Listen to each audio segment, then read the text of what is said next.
31 जुलाई की बात है जब हमास के पॉलिटिकल चीफ और गाजा के एक्स प्राइम मिनिस्टर इस्माइल हानिया तेहरान में मौजूद थे, ईरान की राजधानी, और वहां एक धमाके में उनकी मौत हो गई।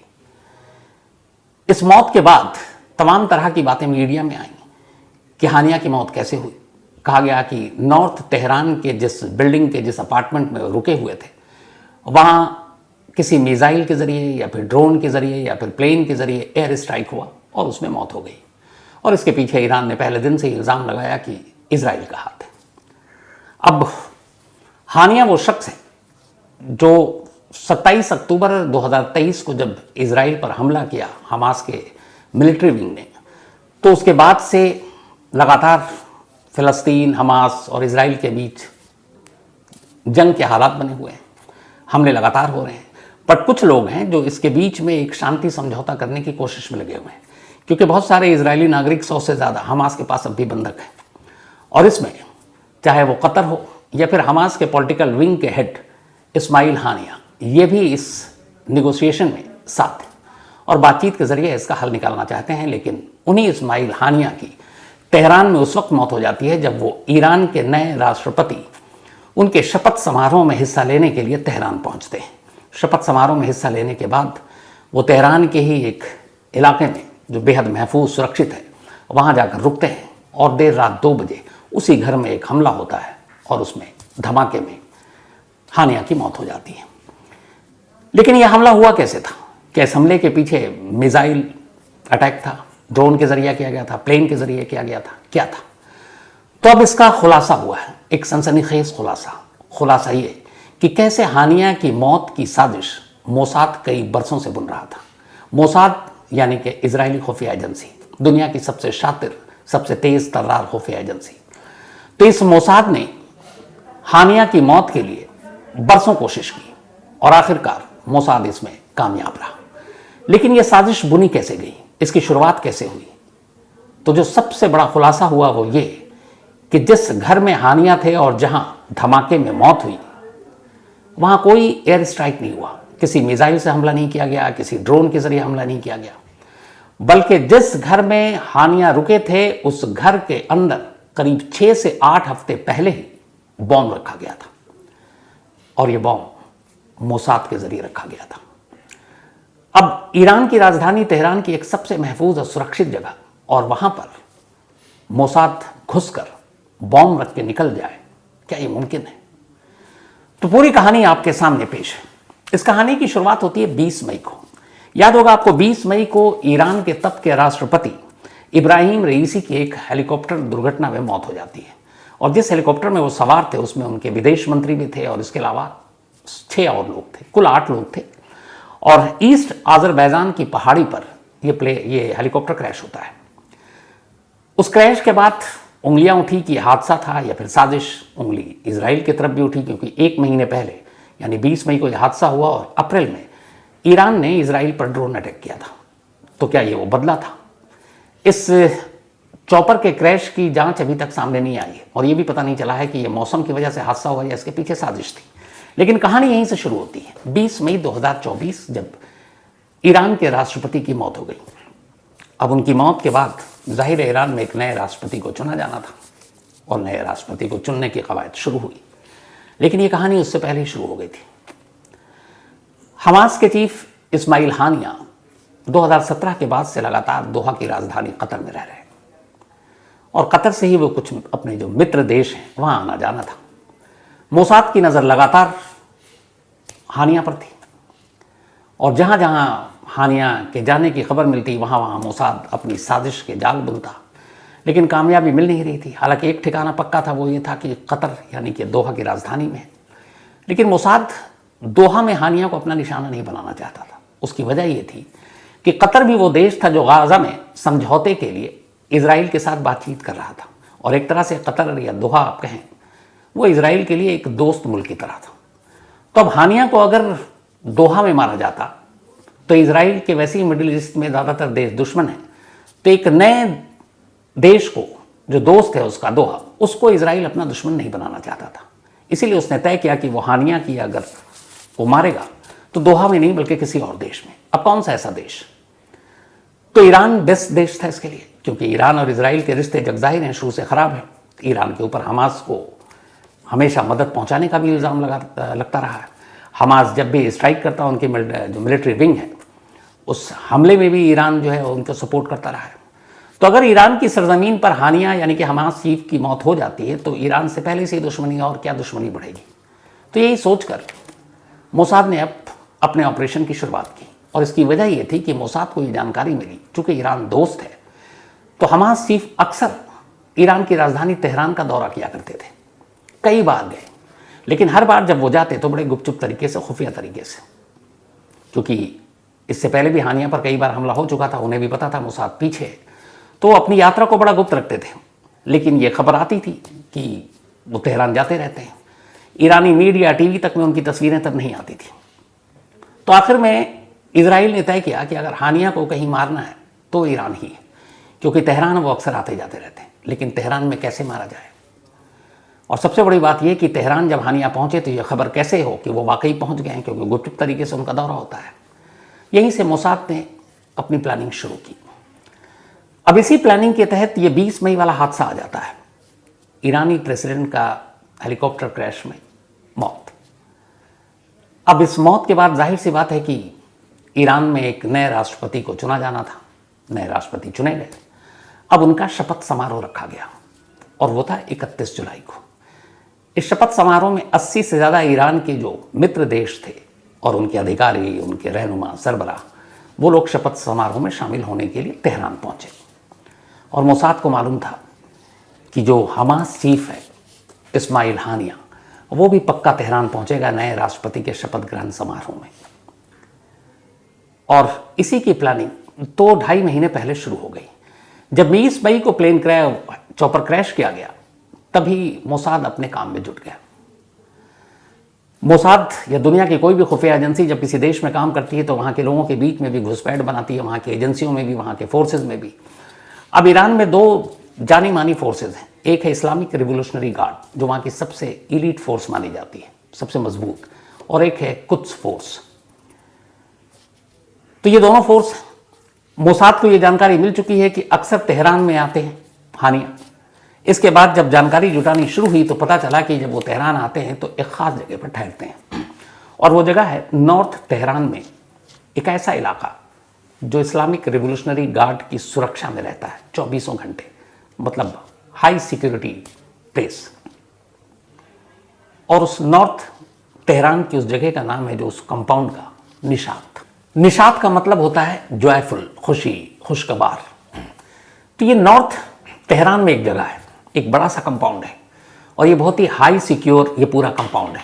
कहते हैं कि तेहरान में इस निशात कंपाउंड जो है, उसका इस्तेमाल इस्लामिक रिवोल्यूशनरी गार्ड या फिर वहाँ की कुछ फोर्स ख़ास मौक़ों पर करती है, ख़ास मेहमानों के लिए। जैसे कोई सीक्रेट मीटिंग होनी होती है तो इसी कंपाउंड में होती है। कोई ऐसे गेस्ट आते हैं जिनके ऊपर ज़्यादा थ्रेट है, जैसे हानिया जैसे लोग, तो उन्हें इसी कंपाउंड के गेस्ट हाउस में ठहराया जाता है। और फिर मोसाद ने यह पता किया कि हानिया जब भी तेहरान का दौरा करते हैं तो इसी निशात कंपाउंड के अंदर एक ख़ास गेस्ट हाउस के एक ही कमरे में हमेशा रुकते हैं। इस जानकारी को डेवलप किया गया तो पता चला कि वो गेस्ट हाउस कौन सा है और वो कमरा कौन सा है। अब वो सारी जानकारी मिल गई। अब ये हो गया कि जानकारी तो हाथ में है, कौन सा गेस्ट हाउस है, कौन सा कमरा है, लोकेशन क्या है। अब हमला कैसे होगा, और उससे पहले ज़रूरी कि टारगेट वहाँ तक पहुँचाया कैसे जाए। तो इत्तफाक से मौका मिलता है। 20 मई को ईरान के राष्ट्रपति की हेलीकॉप्टर दुर्घटना में मौत हो जाती है। नए राष्ट्रपति को चुना जाता है, और उसके बाद उनके शपथ ग्रहण समारोह की तारीख रखी जाती है 31 जुलाई। यानी 20 मई को हुआ, 20 जून, 20 जुलाई, 1-2 महीना और 10 दिन। 2 महीना 10 दिन का वक्त काफ़ी था। मोसाद को पक्का यकीन था कि हानिया इस शपथ ग्रहण समारोह में हिस्सा लेंगे और वो तेहरान आएंगे, और तेहरान आएंगे तो उसी नॉर्थ तेहरान के निशात कंपाउंड के अपने उसी कमरे में ठहरेंगे जहां वो इससे पहले करीब 6 बार से ज़्यादा रुक चुके थे। अब टारगेट भी पहुंचने वाला है, हमला कैसे होगा, अब इसकी भी प्लानिंग की गई। प्लानिंग ये कि उस कमरे के अंदर एक बॉम्ब को पहले से रखा जाए, एक ऐसा बॉम्ब जो रिमोट से कंट्रोल होगा। अब एक ऐसी जगह जो इस्लामिक रिवोल्यूशनरी गार्ड के मतलब कब्जे में है, जहाँ चप्पे चप्पे पर पहरा है, वहाँ आम लोग तो छोड़िए, आम जो बाकी ही फोर्स के लोग हैं या बाकी सरकारी बड़े बड़े अफसर हैं, उनकी भी एंट्री नहीं है, क्योंकि वहाँ सिर्फ हाई टारगेट वाले लोग या बेहद सीक्रेट मीटिंग, उसी के लिए उस जगह का इस्तेमाल होता रहा। तब उस जगह पर सेंध मारकर एक बॉम्ब कैसे रखा जा सकता है बिना किसी के मिलीभगत के, बिना किसी के विश्वासघात किए हुए? लेकिन इस कोशिश में मोसाद लगी रही। इसके बाद 31 जुलाई की तारीख आती है। शाम तक हानिया वहाँ प्रेसिडेंट के साथ मिलते हैं, बाकी नेताओं के साथ मिलते हैं, बेहद खुश। और रात के फिर डिनर के बाद उन्हें कड़ी सुरक्षा में इस्लामिक रेवोल्यूशनरी गार्ड के लोग नॉर्थ तेहरान के उसी निशात कंपाउंड में ले जाकर छोड़ देते हैं। उसके बाद वो अपने एक बॉडीगार्ड के साथ उस कंपाउंड में जाते हैं और अपने कमरे में, जहाँ वो हमेशा रुकते थे, सोने के लिए पहुँच जाते हैं। अब धीरे धीरे रात बीतती है। सुबह करीब 2 बजे थे। अचानक कंपाउंड से एक धमाके की आवाज़ आती है।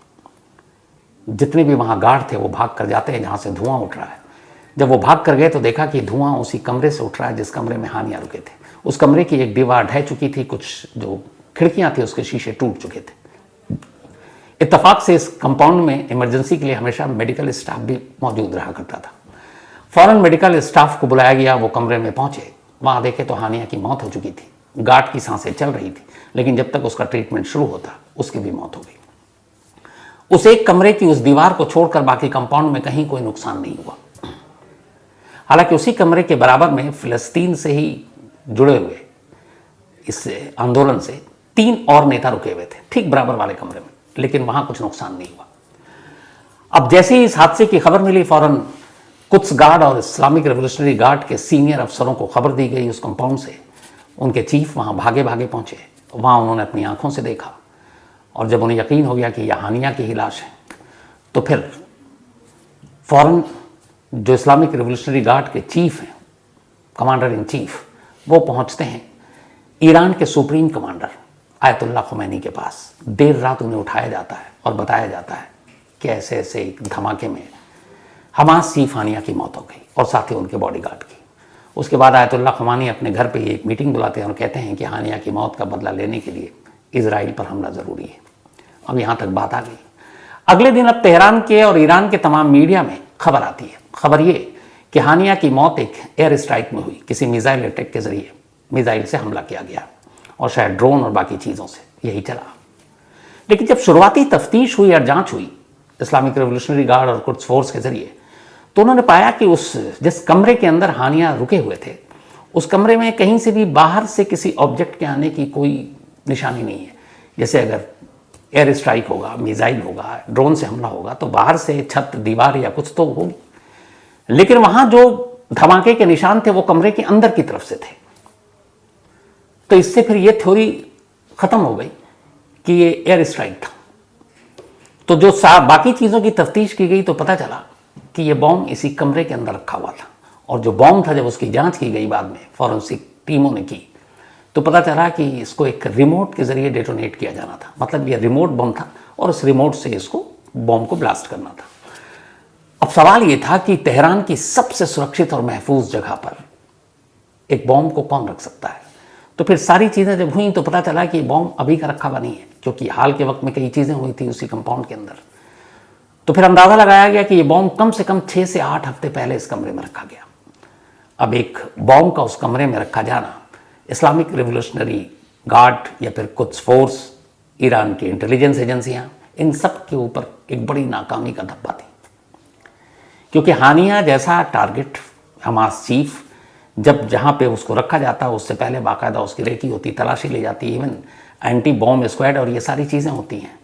लेकिन उसके बावजूद अगर उस कमरे में 6 से 8 हफ्ते पहले कोई बॉम्ब रखकर चला गया तो ये अपने आप में बड़ी हैरत अंगेज बात है।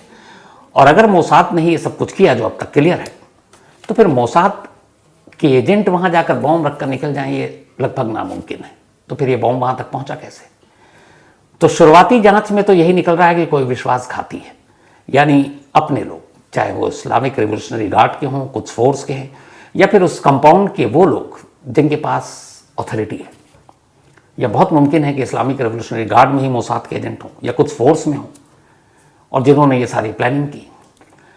दूसरा सवाल ये था कि अगर रिमोट से ये कंट्रोल था तो वो रिमोट का बटन किसने दबाया और कहाँ से दबाया? तो उसमें दो थ्योरी आ रही है। एक ये कि रिमोट कंपाउंड से बहुत ज़्यादा दूर नहीं, अगर मिली भगत विश्वासघाती है तो उसने वहीं से दबाया, हालांकि उसकी उम्मीद कम है। दूसरी ये आ रही है कि रिमोट जो है सैटेलाइट के जरिए ऑपरेट किया गया है, और इससे पहले मोसाद ऐसा कर चुका है। एक शायद आपको याद हो कि नामचीन साइंटिस्ट इसके ईरान के 2020 में top nuclear scientist Mohsin Fakhrizadeh, इनकी गोली मारकर जब हत्या की गई थी, तो उस हत्या के बाद पता चला था कि जो वेपन इस्तेमाल किया गया था वो गोली रिमोट कंट्रोल के जरिए एआई रोबोट वेपन से चलाई गई थी। तो आज की दुनिया में इस टेक्नोलॉजी के साथ इसमें कोई हैरत की बात नहीं है कि ये जो बॉम्ब रखा हुआ था इसको सैटेलाइट के थ्रू उसी तरीके से चलाया गया और ये ब्लास्ट हुआ। लेकिन पूरे ईरान के लिए, ईरान की एजेंसियों के लिए, ईरान की जो सिक्योरिटी फोर्सेज हैं, खासतौर पर रेवोल्यूशनरी गार्ड जिसकी वहाँ पे सबसे ज़्यादा इज्जत है, एलिट फोर्स है, इन सब के लिए एक बड़ा तमाचा है ये, क्योंकि मोसाद अपनी प्लानिंग के तहत घुसकर और ये पूरा ऑपरेशन को अंजाम दे देता है। ये मिसाइल अटैक या ड्रोन अटैक की थ्योरी इसलिए भी अब नकारी जा रही है क्योंकि किसी भी तरीके से ईरान के एयर स्पेस में घुसकर आप एयर स्ट्राइक करते हैं तो ईरान की जो एयर डिफेंस सिस्टम है वो पकड़ लेगी, वो रडार पकड़ लेगी, तो बड़ा जोखिम है। और दूसरा, अगर आप ऐसा करते हैं तो एक तरह से आप जंग का ऐलान कर रहे हैं, तो इजराइल ये भी नहीं चाहेगा कि दूसरे की सरहद में घुसकर, उसके एयर स्पेस में घुसकर वो स्ट्राइक करे, तो उसमें जोखिम है। तो इसीलिए सबसे आसान तरीका यही था कि जिस जगह पर हानिया है वहाँ पर पहले से ही बॉम्ब लगा दिया जाए। और हानिया की गलती ये थी कि हानिया के ऊपर इससे पहले बहुत बार अटैक हो चुका है, और कहते हैं कि वो दिन भर में कई बार तो अपना ठिकाना बदला करते हैं। लेकिन तेहरान में बार बार जाने के बावजूद उस गेस्ट हाउस और उस गेस्ट हाउस का वो खास कमरा, वो ठिकाना न बदलना जानलेवा हो गया। अगर वो गेस्ट हाउस का कमरा बार बार बदल रहे होते तो शायद मोसाद के लिए भी ये मुश्किल होता कि किस कमरे में वो बॉम्ब रखना है। लेकिन अफसोस ऐसा हुआ नहीं, और ये शायद ओवर कॉन्फिडेंस ये जान ले गया। न्यूयॉर्क टाइम्स की भी एक रिपोर्ट आई है, और जिसमें उन्होंने कुल 7 मिडिल ईस्ट के टॉप लेवल के ऑफिशियल्स, जिसमें 2 ईरान के ऑफिशियल्स हैं, उनके हवाले से ये रिपोर्ट छापी है कि हानिया की मौत किसी एयर स्ट्राइक से नहीं हुई, बल्कि उस कमरे में रखे एक बॉम्ब से हुई, और उस बॉम्ब को रिमोट से डिटोनेट किया गया, और ये बॉम्ब लगभग 2 महीने पहले उस कमरे में ले जाकर रख दिया गया था। तो सोचिए प्लानिंग। तो मोसाद की प्लानिंग देखिए कि पहले पूरी जानकारी हासिल करना कि हानिया कतर के बाहर कब कब किन किन देशों में जाते हैं, कहाँ पे वो अक्सर जाया करते हैं। कतर में इसलिए नहीं करना क्योंकि कतर से दुश्मनी नहीं मोल लेनी है, और ईरान से पहले से दुश्मनी है, तो वहाँ कुछ हमला भी होता है तो कोई अलग बात होगी नहीं। और फिर कब वो तेहरान पहुँचेंगे, कहाँ रुकेंगे, किस कमरे में होंगे, और उस कमरे में कब बॉम्ब रखना है, और कैसे उसको रिमोट से फिर डिटोनेट करना है। ये प्लानिंग हाल की नहीं थी।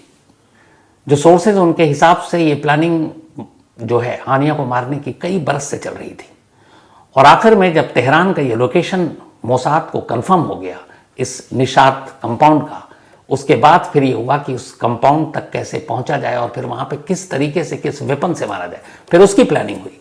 और अब ईरान में इंटरनल इन्वेस्टिगेशन शुरू हो चुका है कि वो कौन है विश्वासघाती, क्योंकि बिना अंदरूनी शख्स की मिली भगत के इस ऑपरेशन को अंजाम देना नामुमकिन है। तो वो शख्स कौन है? हो सकता है इसका जल्दी खुलासा हो, लेकिन यह खुलासा सामने आ पाएगा भी कि नहीं, इसको लेके डाउट। तो ये थी मोसाद चीफ हानिया के मौत की इनसाइड स्टोरी। तो आज की कहानी आपको शुरू करूं उससे पहले एक जानकारी दे दूं। 5 ऐसी अजीब अजीब कहानियां आज मेरे सामने आई कि मुझे लगा कि एक कहानी सुनकर मैं निपटा ना दूं, तो इन 5 कहानियों को आपके सामने रखूं। और वाकई इन 5 कहानियों के जरिए हमारे यहाँ के legal system, judicial system, police, criminal case, मुकदमा, तारीख, सबका आईना आप देख लेंगे। पहली कहानी बाबूराम भील की कहानी है। ये राजस्थान का रहने वाला है, राजस्थान के बलोत्रा इलाके का। पुलिस को इस बलोत्रा इलाके के आसपास पिछले 1-1.5 महीने से कई ऐसे कॉल आ रहे थे। कॉल ये कि एक शख्स है जो हाथ में चाकू लिए रहता है, उसके हाथ में एक बोतल है जिसमें पेट्रोल होता है और वो एक तरह का पेट्रोल बम है, और बेवजह वो लोगों को धमकाता है, किसी को चाकू मारता है और भाग जाता है।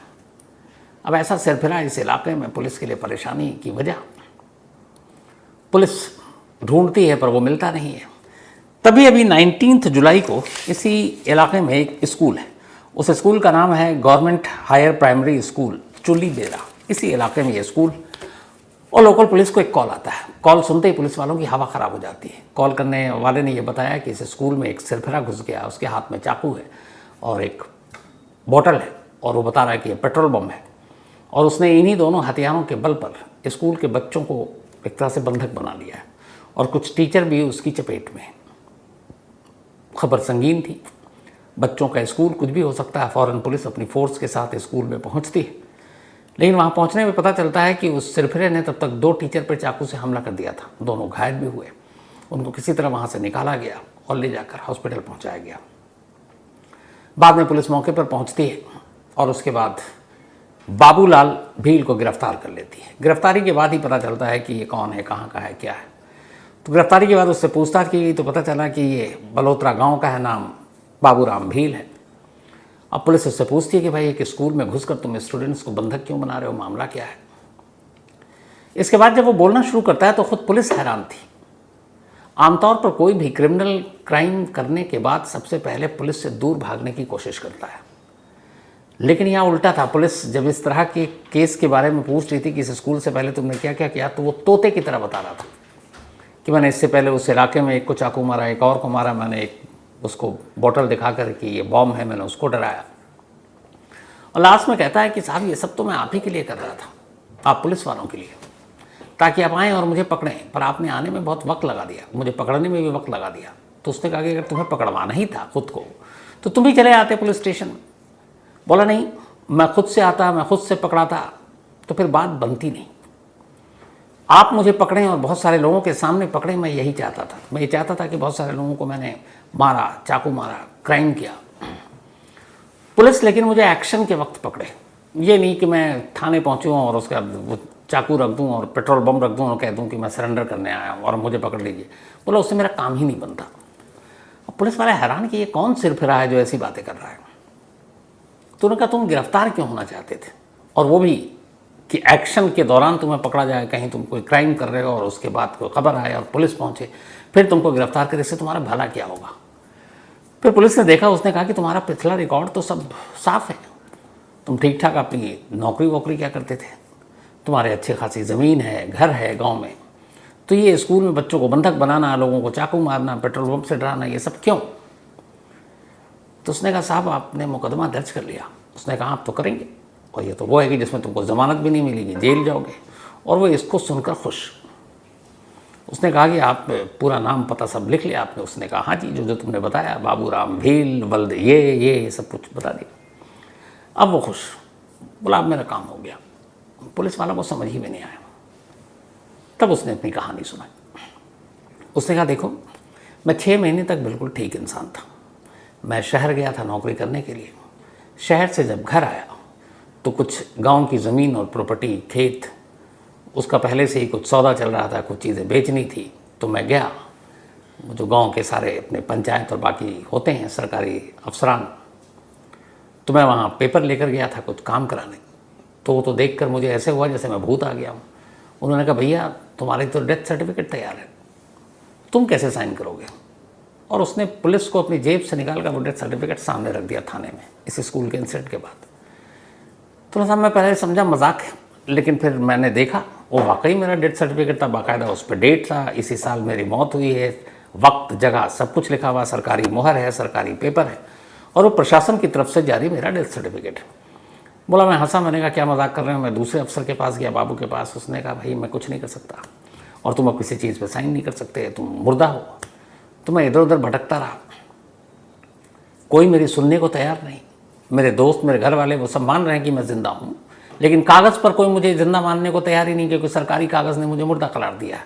अब मुझे ये पता नहीं कि ये हुआ कैसे, लेकिन जहाँ तक मुझे साजिश समझ में आती है वो ये कि कुछ लोग मेरी प्रॉपर्टी पे नजरें बनाए हुए थे, और जब मैं शहर में था तो उन्होंने उसका फ़ायदा उठाया कि जब इसको मुर्दा डिक्लेयर कर देंगे तो फिर न ये साइन कर सकता है, ना बेच सकता है, ना सेल डीड बना सकता है। तो इसीलिए उन्होंने मेरा डेथ सर्टिफिकेट सरकारी अफसरों के साथ मिलकर उन्हें रिश्वत देकर बना लिया। अब मैं सरकारी अफसरों से जब जाकर लड़ रहा हूँ कि मैं ज़िंदा हूँ, ज़िंदा होने का और क्या सबूत दूँ कि तुम्हारे सामने खड़ा हूँ, वो मानने को तैयार नहीं। उन्होंने कहा ऐसा कोई सबूत नहीं, कोई ऐसा कागज़ दिखाओ जिसमें तुम इस डेथ सर्टिफिकेट के बाद भी ज़िंदा हो। अब ये बड़ी अजीब चीज़ थी। अगर सपोज डेथ सर्टिफिकेट अप्रैल 2024 का था तो उनका ये था कि तुम मई का कोई सर्टिफिकेट, कोई ऐसा पेपर दिखाओ, सरकारी पेपर होना चाहिए जिसमें तुम जिंदा हो। बोला मैं क्या करूं, कहां से लाऊं। इत्तेफाक से कुछ वक्त पहले एक फिल्म आई थी, बल्कि टीवी सीरियल था, आप में से पता नहीं कितने ने देखी, मैंने देखी थी। उसका नाम ही था कागज़, और वो उसमें जो लीड रोल में थे पंकज त्रिपाठी थे, बेहतरीन एक्टर। और इस फिल्म की स्क्रिप्ट लिखी थी सतीश कौशिक जी ने, जो अब इस दुनिया में नहीं है।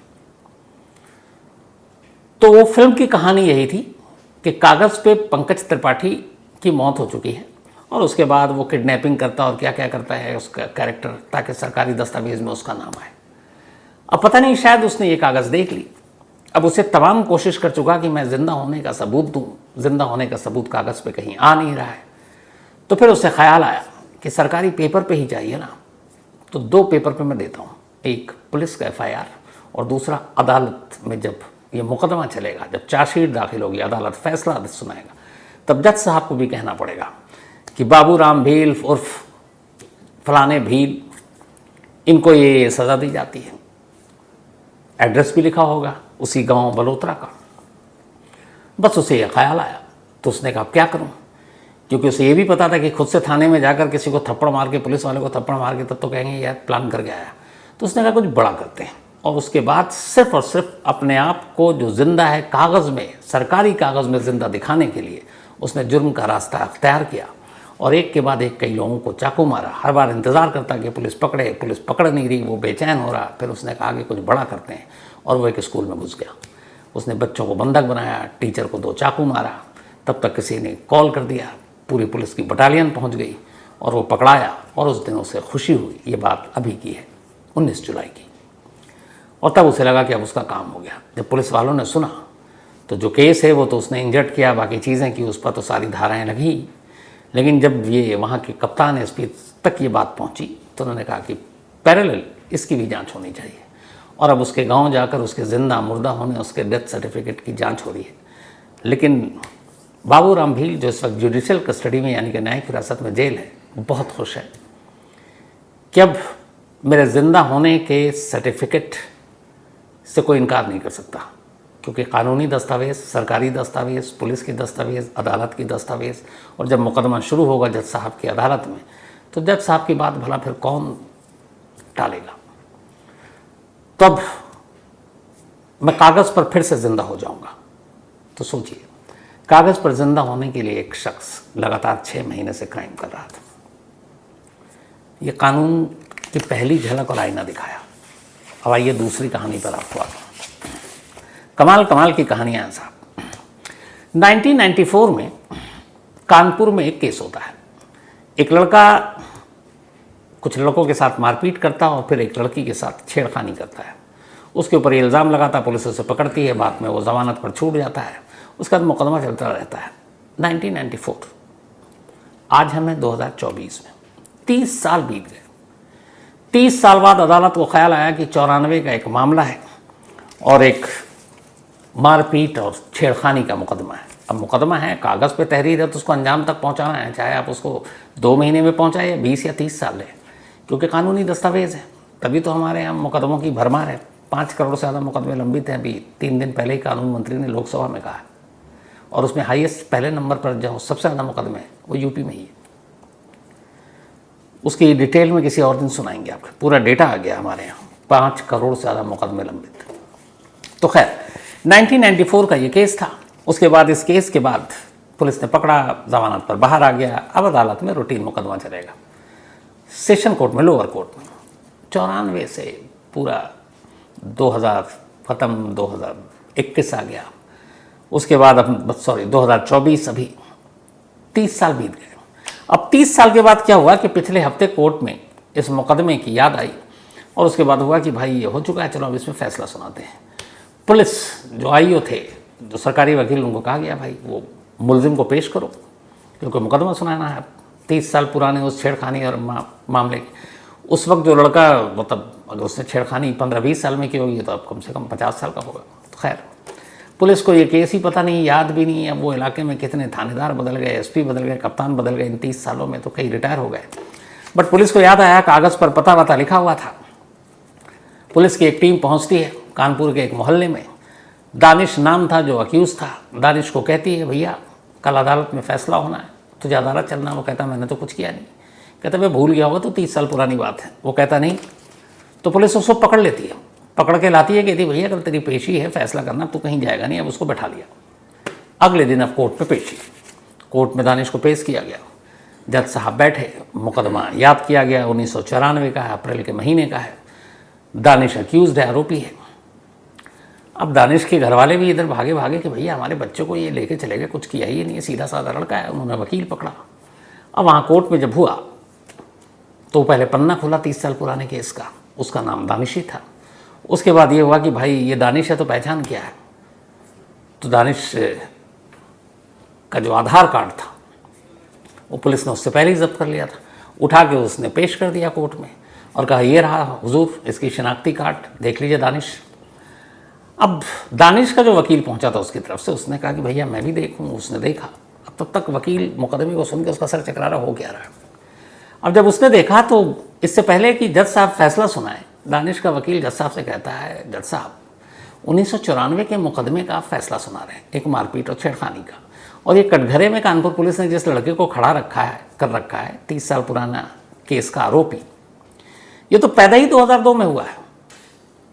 मतलब 1994 का केस है। जब ये केस हुआ तब इसकी उम्र 8 साल की थी। अब 8 साल की उम्र में भी चलो कर दिया हो इसने, मान लिया जी। लेकिन 94 का केस 2024 में आप इसको पेश कर रहे हैं, 2002 में ये पैदा हुआ है। ये कुल मिला के 22 साल का लड़का है। तो 22 साल का लड़का 30 साल पहले क्राइम कैसे कर सकता है। अब जज साहब भी दंग। उधर जो पुलिस वाले थे उन्होंने कहा भाई लॉ दिखाओ। उन्होंने भी अब ध्यान से, इतना भी होश नहीं था कि जब पकड़ के उठा कर लाएं तो इसका आधार ही देख लें। लड़का हुलिया से भी लग रहा है कि बच्चा है, लेकिन उनको एक केस निपटाना है। अब जब उन्होंने आधार कार्ड देखा तो उस पर लिखा हुआ कि भैया ये तो 2022 बॉर्न है और केस 1994 का है। तो जो 2002 में पैदा हुआ 8 साल पहले जुर्म कैसे कर सकता है, और 30 साल पुराने केस को एक 22 साल का लड़का कैसे अंजाम दे सकता है, आप ही बताइए। जज साहब ने घूरा पुलिस वाले को। पुलिस वाले माई बाप करते हुए हाथ जोड़ते हैं और दानिश को लेके बाहर निकलते हैं और गुस्से में कहते हैं पहले तो बता देता कि तू कितने साल का है। कह रहा आपने मौका कहाँ दिया। अब उसके बाद वो दूसरे दानिश को ढूंढा जा रहा, 30 साल बाद पता नहीं कहाँ होगा, अब मिलेगा भी कि नहीं मिलेगा। तो ये केस क्या था, एक तो 30 साल पुराना एक मामला, और 30 साल पुराने उस मामले में भी एक तो मुकदमा इतना लेट, ऊपर से 22 साल के लड़के को 30 साल पुराने केस में आरोपी के तौर पर पेश कर दिया। कमाल है। लेकिन ये कुछ नहीं है, दूसरी झलकियाँ भी थी। तीसरी पे आइए। ये भी यूपी के महाराजगंज का मामला है, और ये मामला जो है इत्तेफाक से ये भी 1997 का है। वो 94 का था, ये 97 का। 1997 में 1997 में यूपी के महाराजगंज में एक घर से चोरी की लकड़ी बरामद होती है। ध्यान से सुनिएगा, चोरी की लकड़ी। और ये लकड़ी जो थी ये प्रतिबंधित लकड़ियाँ थी, जंगल में जैसे कटाई वटाई पेड़ तो बना है, आपको पता है, जुर्म है। तो पुलिस ने कहीं से मुखबिर ने खबर दी, पुलिस ने दबिश दी। एक अयूब और एक शरीफ नाम के 2 लोगों को पुलिस ने उठाया और थाने में ले गए। फिर उसकी जमानत हो गई, उसके घर से लकड़ियाँ बरामद हुई थी, केस वेस बन गया। 1997 अब उसके बाद FIR सब हो गई थी। ये दोनों भी बेल पे अब बाहर है, क्योंकि लकड़ियाँ चुराई थी बहुत मामूली सी। धीरे धीरे अब वक्त बीता, 27 लंबे साल बीत गए। 97 से 2024 24वें साल में हम, और 1997 का ये मामला है। 27 साल के बाद अचानक अदालत के फाइलों के बीच में ये लकड़ी चोरी की फाइल आई। उन्होंने कहा यार 27 साल पुराना मामला, अब तक फैसला नहीं, ऐसे कैसे, चलो इसको भी निपटाते हैं। आनंद फानंद में तमाम पुलिस वाले सबको बुलाया गया, केस से जुड़े हुए तो सब रिटायर ही हो गए, सिर्फ उन पन्नों को देखा गया। पुलिस का नसीब अच्छा था, ये दोनों उसी मकान में थे जहाँ 27 साल पहले रहते थे। अयूब और शरीफ को पुलिस लेकर कोर्ट पहुंची। 27 साल बाद लकड़ी चोरी के मुकदमे का फैसला हो रहा है, और टोटल जो उस वक्त लकड़ियाँ थी वजन में वो करीब 5 किलो थी। 5 किलो लकड़ी के मुकदमे का फैसला जो 1997 में दर्ज हुआ था, 2024 में अदालत फैसला सुनाती है और कहती है कि अयूब और शरीफ तुम दोनों गुनहगार हो, तुम दोनों ने 27 साल पहले लकड़ियाँ चुराई थी करीब 5 किलो, इसलिए तुम्हें ऐसे तो नहीं छोड़ेंगे। तुम दोनों को सजा दी जाती है, 1-1 दिन की जेल और 1500-1500 रुपये जुर्माना। अगर तुमने 1500 रुपये जुर्माना नहीं दिया तो फिर 1 हफ्ता और जेल में रहोगे। तो 1 दिन की जेल और 1500 रुपये जुर्माना, दोनों जज साहब के सामने खुशी खुशी में। क्या है, सुबह से शाम तो यूँ ही निकल देंगे, अब 1 दिन में जेल जाने का भी क्या मतलब बनता है। लेकिन खैर, इसी के साथ यानी 1 दिन की जेल और 1500 रुपये जुर्माना देकर ये मुकदमा खत्म। यही काम 27 साल पहले हो सकता था। जो 5 करोड़ मुकदमे आज हमारे अदालतों में लंबित हैं, उनमें से ऐसे मुकदमों या इस तरह के मुकदमों की भरमार है। अब अंदाज़ा लगाइए कि जिस लकड़ी चोरी के मामले में 1 दिन की सज़ा है जेल, हालांकि कायदे से इसमें कानूनी पेचीदगियाँ बहुत हैं। अगर ये दोनों चाहें, एक तो 1 दिन की जेल का मतलब ये हुआ कि जेल जाएंगे नहीं, क्यों, ये बेलेबल ऑफेंस हो गया। अगर 5 साल से कम की सज़ा होती है तो बेलेबल ऑफेंस हो जाता है, तो ये बेलेबल है। ये इसको हाई कोर्ट में फिर चैलेंज कर सकते हैं, हाई कोर्ट के बाद सुप्रीम कोर्ट जा सकते हैं। लेकिन मुझे लगता नहीं है दोनों इसलिए जाएंगे कि भैया हाई कोर्ट और कहीं चैलेंज करने के लिए भी वकील तो करना पड़ेगा ना। यहाँ 1500 रुपये में काम बन रहा है, तो फिर वकील को क्यों वो 15,000 रुपये देंगे, वो भी अकलमंदी नहीं है। लेकिन लकड़ी चोरी का मुकदमे का फैसला 27 साल बाद और 1 दिन की सज़ा। तो ये तीसरी झलकियाँ आपने देखी। अब कमाल की चौथी झलकियाँ देखी और निकलते हैं यूपी के बाहर, मध्य प्रदेश चलते हैं। ये भी कमाल का है। मध्य प्रदेश में 22 अप्रैल 2005 को एक महिला जिनका नाम है विमला देवी, उम्र 56 साल, उनके घर पर एक पुलिस आती है और एसएचओ थे वो वहीं के एक डाबरा पुलिस स्टेशन के। और घर आने के बाद उनके 3 लड़के थे उस वक्त घर में मौजूद, उनके बारे में पूछते हैं और उन तीनों को थाने ले जाते हैं। विमला देवी पूछती है मेरे बच्चों को कहाँ ले जा रहे हैं, वो कहते हैं कि अभी छोड़ देंगे, कुछ पूछताछ करनी है। तो 3 बच्चे को जो ले गए, उनमें से 2 को तो इन्होंने शाम को छोड़ दिया, लेकिन तीसरे को उन्होंने नहीं छोड़ा। और उस तीसरे बेटे का नाम था खुशहाली राम। अब वो पुलिस कस्टडी में था। घर वाले भागे कि भैया बता तो दो क्या है। पुलिस वालों ने कुछ नहीं बताया, यहाँ तक कि मिलने नहीं दे रहे। करीब हफ्ता बीत गया, कोई पता नहीं चला। वो बार बार जाए, पुलिस वाला कुछ बताया नहीं। फिर ये भी कहानी सुना दिया कि हमने तो उसे छोड़ दिया था, वो भाग गया और हमारे पास नहीं है। अब बेचारे गरीब लोग कहाँ कहाँ भटके, लेकिन दोनों भाई और माँ अपने बच्चे को तलाश रही है, जिसको खुद इंस्पेक्टर आकर लेकर गया था डाबरा पुलिस स्टेशन का। जहाँ जहाँ वो भाग सकते थे भागे, लेकिन उनके तीसरे बेटे का कोई सुराग नहीं मिला। धीरे धीरे वक्त बीता। उसके कुछ दिनों के बाद अचानक इन घर वालों को इनके पड़ोसियों ने अखबार ला कर दिया। अब बोला ये पढ़ देखो अखबार में क्या पढ़ा लिखा हुआ है। जब उन्होंने अखबार पढ़ा तो पढ़ा ये कि पुलिस ने एक एनकाउंटर में उनके बेटे को मार दिया और बेटे का बाकायदा फ़ोटो छापा और फोटो के साथ ये लिखा कि कालिया उर्फ ब्रिज किशोर, एक बदनाम डाकू, एक मुठभेड़ में मारा गया। कालिया उर्फ ब्रिज किशोर। अब जब उन्होंने फोटो देखा तो फोटो तो बेटे का है, लेकिन नाम कुछ और आ रहा है। अब वो भागी भागी गई ये लोग जहाँ पे एनकाउंटर हुआ। उसके बाद वो पुलिस वालों के पास अदालत में पहुंची कि भैया इसकी इंक्वायरी की हमें कहीं से इजाज़त दिलवाई जाए। वकील किया तो फिर लास्ट में सीनियर पुलिस अफसरों ने एक इंक्वायरी कमेटी बैठाई और कहा कि ये जांच किया जाए।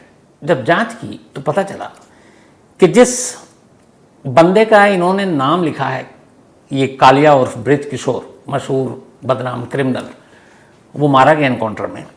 वो कालिया उर्फ ब्रिज किशोर झांसी की डिस्ट्रिक्ट जेल में 2 साल से बंद था। और जब ये इंक्वायरी हुई पता चला कि अब भी वहीं बंद है। तो अब सवाल ये था कि मारा कौन गया, क्योंकि अखबार में फोटो विमला देवी के बेटे का था, नाम उस डाकू का था और वो नाम जिसका था वो झांसी की जेल में अब भी जिंदा था और इस एनकाउंटर से पहले से ही बंद था। मतलब एमपी पुलिस में और बाकी के स्टेट पुलिस में वैसे ही इतना होता नहीं है आपस में कोऑर्डिनेशन, तो उन्हें पता ही नहीं था कि ये तो जेल में बंद है। उनको चाहिए था इनाम, तरक्की, उन्होंने उठाया इस लड़के को, बेगुनाह को उठाकर मार दिया। अखबार में फोटो छपवा ली और कह दिया कि कालिया मारा गया और कालिया झांसी की जेल में बंद है। अब जब ये मजिस्ट्रेट इंक्वायरी में रिपोर्ट आई तो फिर ये हुआ कि भाई इस पर मुकदमा चलेगा। अब वो जो इंस्पेक्टर साहब उठा कर ले गए थे उनको ढूंढा गया, लेकिन इंस्पेक्टर साहब कहीं नहीं मिले। जब उनको कहा गया कोर्ट में पेश हुई है, वो कभी नहीं आए। 2012 से आज 2024 हो गया है। सिस्टम का अंदाज़ा लगाइए। वो इंस्पेक्टर अब एसपी दतिया हैं इस वक्त, मतलब तरक्की पाते हुए सुपरिटेंडेंट ऑफ पुलिस बन गए। कोर्ट में नहीं पहुंचे एक भी पेशी पर। और अब लास्ट में मध्य प्रदेश के हाईकोर्ट में ये मामला गया, तो हाईकोर्ट ने पहले तो 1 लाख रुपए का जुर्माना किया स्टेट गवर्नमेंट पर, कहा इस परिवार को दो, और साथ में डीजीपी मध्य प्रदेश को कहा है कि तुम्हारा वो इंस्पेक्टर क्या इतना बड़ा है कि बार बार कहने के बावजूद एक बार भी पेशी में कोर्ट नहीं आया। टीआईबी का फैसला इसी 1 वीक के अंदर का। अब देखिए, क्योंकि अब ना जाए तो शायद गिरफ्तारी भी हो सकती है, और सबसे बड़ी बात यह कि एक एनकाउंटर जिसमें एक कालिया के नाम पे एक बेगुनाह मारा गया, उसका कुछ नहीं हुआ अभी तक। अब आगे जांच होगी, क्या होगी पता नहीं। तो ये चौथी झलकियां थी कि जो बंदा जेल में है उसका एनकाउंटर हो चुका बाहर में। कमाल की पुलिस है अपनी। अब 5वीं खबर, ये भी यूपी की है इत्तेफाक से। अब इस स्टोरी के बारे में क्या कहें, ये बहुत सारे लोगों के साथ ये चीज़ें होती हैं। यूपी में एक महिला रहती थी, उसकी एक बेटी जो है एक रोज़ अचानक घर से गायब हो गई। अब वो जब गायब हुई तो वो फिर पहुंचती है, ये देवरिया का मामला है। देवरिया में पुलिस स्टेशन में पहुंचती है, कहती मेरी बेटी साहब भाग गई है, आप उसको ढूंढ लो। वो अपनी बेटी का नंबर देती है। अब वो इतनी पढ़ी लिखी थी नहीं, इश्क का मामला था, बेटी अपने आशिक के साथ भाग गई थी। पुलिस वाले उसकी रिपोर्ट लिख लेते हैं, उसके बाद उसके फ़ोन को चेक करते हैं सीडीआर। तो उस लड़की ने वहाँ जाने के बाद एक कॉल किया था, वो कॉल मुंबई से था। अब पुलिस वालों को इतना पता चल गया कि लड़की मुंबई में और मुंबई मोबाइल उसका ऑन है, तो बड़ा आसान था उसको ट्रेस करना। अब कायदे से एक लड़की है और वो भी बहला फुसला कर ले गया, क्या है मालूम नहीं है, तो ये पुलिस का अब काम है, जिम्मेदारी बनती है उसकी जाँच करना, उसको सही सलामत वापस लाना। लेकिन यहाँ खेल क्या होता है कि देवरिया पुलिस के 3 पुलिस वाले उस लड़की की माँ के पास जाते हैं और कहते हैं कि हमें पता चल गया तुम्हारी बेटी मुंबई में है, अब मुंबई से उसे लाना है, पर मुंबई कैसे जाऊँ। बेचारी माँ को ये पता ही नहीं कि ऐसे केस में सरकार पैसे देती है पुलिस के आने जाने, क्रिमिनल को पकड़ने, सरकारी गाड़ियों का पेट्रोल, सब कुछ। उसे बेटी चाहिए थी। दरोगा ने उसे कहा कि देखो मुंबई जाकर तो ले आएंगे, लेकिन मुंबई जल्दी जाना पड़ेगा, तो फ्लाइट से जाना है, फिर यहाँ से पहले लखनऊ जाएंगे, लखनऊ से मुंबई जाएंगे, पर हाँ तुम्हारी बेटी को जब लेकर आएंगे तो ट्रेन से वापस आ जाएंगे, पर अभी फ्लाइट से जाना जल्दी है, क्योंकि वरना भाग ना जाए। तो इन सब के पैसे माँ ने कहा कितना खर्चा होगा। उसने बताया कि तुम ही टिकट करा दो, हमें कोई इशू नहीं है। माँ ने अपनी ज़मीन को गिरवी रखा कि अभी 3 महीने के लिए गिरवी रख देते हैं, हम तुम्हें पैसे लौटा देंगे, हमें इतने पैसे दे दो। उसके बाद उसने उस दरोगा, उसकी 2 सहायक, एक लेडी कांस्टेबल और एक हेड कांस्टेबल, 3 लोगों के लखनऊ टू मुंबई के एयर टिकट कराए, देवरिया से लखनऊ के ट्रेन टिकट कराए, और रिटर्न टिकट मुंबई से फिर लखनऊ तक के कराए। ये सब दिया। उसने कहा वहाँ जाकर रहना खाना पीना भी है। माँ ने 6,000 अलग से दिए। ये लोग गए, जाने के बाद लड़की को वापस ले आए, ये फैक्ट था। मेडिकल करा के माँ को सौंप दिया, माँ भी खुश, हाथ जोड़ी उन पुलिस वालों के आगे। महीने भर बाद बेटी फिर गायब। अब माँ फिर पुलिस स्टेशन पहुंची, पुलिस वालों से उसने फिर कहा। अब पुलिस वाले जो है फिर से वही कि यहाँ जाना है वहाँ जाना, पैसे वैसे। अब माँ बेचारी हार गई। उसने कहा भी जो हमने गिरवी रखा है उसी के पैसे के तकाजे शुरू हो गए, और मेरे पास कुछ है नहीं, कहाँ किराए पे लगाऊँ। उन्होंने कहा हम कुछ नहीं करेंगे। माँ से ये बात कुछ लोगों ने सुनी, उन्होंने एक पत्रकार को बताई, उसने अखबार में खबर छाप दी। खबर छपते ही जो एसपी थे उन तक पहुंची बात। एसपी ने माँ को बुलाया, माँ ने सारी कहानी बता दी, इनके मुंबई फ्लाइट से भेजने, ट्रेन से वापसी के। एसपी ने कहा हम तुम्हारी बेटी को ढूंढते हैं, और उनमें से जो दरोगा साहब थे उनको सस्पेंड कर दिया, और उनके जो नीचे के दोनों थे उनको वार्निंग देकर छोड़ दिया, क्योंकि उनकी डायरेक्ट गलती नहीं थी। तो कुल मिला के आज 5 अलग अलग कहानी, 5 तस्वीरें थी। इसके ज़रिए आप हमारी पुलिसिंग, जुडिशियल सिस्टम, मुझे लगता है सब कुछ थोड़ा बहुत आप समझ गए होंगे, बाकी मुझे कहने की ज़रूरत नहीं है, पर अपनी राय आप लोग ज़रूर दीजिएगा। तो फिलहाल कहानी में जितना ही, अब आपसे मुलाकात होगी कल रात 9 बजे किसी नई कहानी के साथ। तब तक अपना ख्याल रखिएगा। Thank you very much.